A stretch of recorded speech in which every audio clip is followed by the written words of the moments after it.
Coach's Corner is brought to you by Capital Investment Company of Virginia.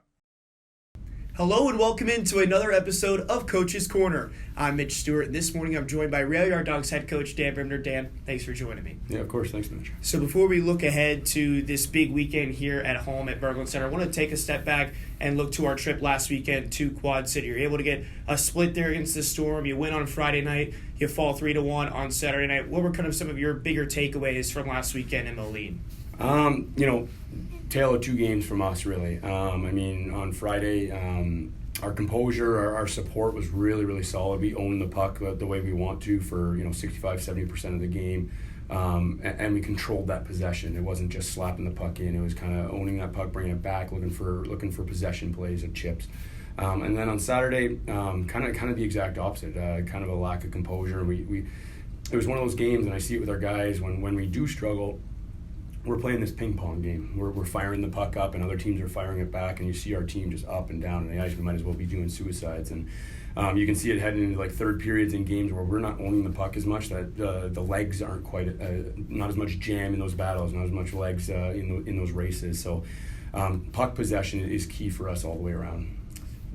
Heading into this weekend, you all did have two players get called up to the ECHL. Before we talk about some of the guys that are stepping in to their roles that they're kind of leaving behind, what are your thoughts on Billy Vizzo going to Maine and Bryce Martin heading up to Adirondack this morning? Yeah, both been good players for us, and we wish them the best, obviously, and it's the way we always look at it is more opportunity for somebody else to step in. So Billy was taking on some center minutes there for the last couple months, and so somebody else will have Hepner with the opportunity to slide into center, and he's got great wheels, and actually he's probably been the last 3-4 games, one of our most consistent players. So looking at him to step into that role and take the opportunity to run with it. And then on the back end, obviously losing Marty is tough, especially with Lenny called up not too long ago as well. But our D's been pretty solid, and when they're dialed in, when they're showing that composure, they're kind of the key to what I was talking about earlier as far as that puck possession game. Is them making that great first pass, that great support little bump, and then from there we can really kind of roll into it up ice. So one of the players that you were able to bring in on the blue line, Roshan Jaswal, he's got experience in the ECHL, SPHL, and also the FPHL. What are you kind of expecting from him? What's kind of the scouting report that you have on Roshan ahead of his Dawgs debut tonight? Kind of exactly what I'm talking about. I think he's a guy that shows good composure out there. I think he can make a great first pass. He's long. He's 6'3", good range on him, long stick. So really solid defensively as far as tracking bodies and making sure we're getting stick on puck. And then he's a guy that can definitely get shots through. One of the things that we're looking for from our D more and more, I think the last little while we've struggled with, is getting that shot past the first layer. Last time we played Knoxville, a lot of shots going into shin pads, and that's on our D that they got to work to create those lanes and move and little fakes and moves. And if it's not there, we have to make sure that it's going deep in the zone. You all were able to get back Brody Clays last week from the ECHL. He ended up backing up Boston Rodebush in both games in Quad City. But now that you've got Brody back, when can we maybe expect him to see the ice, especially going into a 3-3 this weekend? Yeah, we'll see him in there this weekend for sure. That first weekend back, he was with Florida for a long time and wasn't seeing a lot of games, wasn't seeing a lot of ice time. And down in Florida, they have really long road trips. So, with that, he wasn't getting the reps. And even after our first practice here, you could see, he even said he's, a little bit of a pace change for him. So give him that week to kind of get back into it, get his lungs going, and we'll see him in that this weekend for sure. Going into the end of February, almost into March, it's about that time of year where a lot of the college prospects start filtering in, whether it be in the leagues above, SPHL or FPHL as well.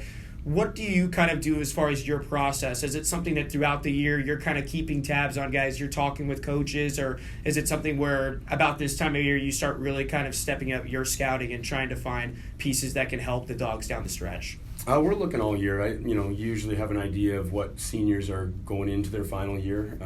Even at the beginning of the year, you kind of got eyes and see what teams are going to be performing well, what teams aren't, what players you're looking at.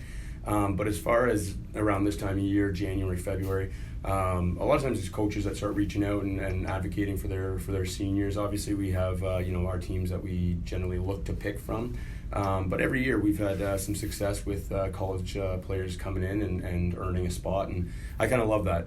This time of year where we've guys that have battled all year, absolutely. But when somebody's coming in with some fire and some hunger, it's either the guys here are going to elevate and match that fire, or guys are going to earn jobs here and be with us through a run to the end of the year. Big 3-game weekend starts tonight here against the Knoxville Ice Bears. 9 out of the final 17 games for the Dawgs are going to be against Knoxville, so you're about to be very familiar with them. What is your scouting report on them heading into this weekend and ahead of what's going to be a very back-and-forth season series with them down the stretch? They're a fast team, skilled team. They run and gun. They love to get up and down the ice. They got guys that have a lot of confidence with the puck, and they look to possess it. Similar to us, but a little bit more kind of up and down. They look to score on the rush a ton. Obviously with the schedule changes, seeing them 9 out of 17 down the stretch, you can look at it a couple ways, but the way we're looking at it is they got to play us 9 of their last games too, and I'm sure they're not pumped about that schedule change, and it's going to be a battle. We're looking forward to it. It's going to be a great test, and it's going to make sure that we're playing playoff hockey now right through the end of the year. So we're excited about it. Well, Dan, thank you so much for joining me. Good luck to you all this weekend. Thanks, Mitch.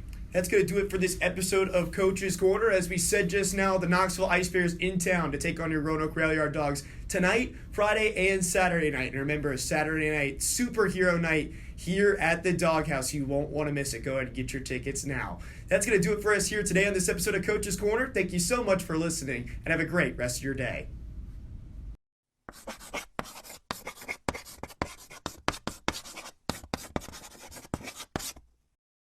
Coach's Corner is brought to you by Capital Investment Company of Virginia.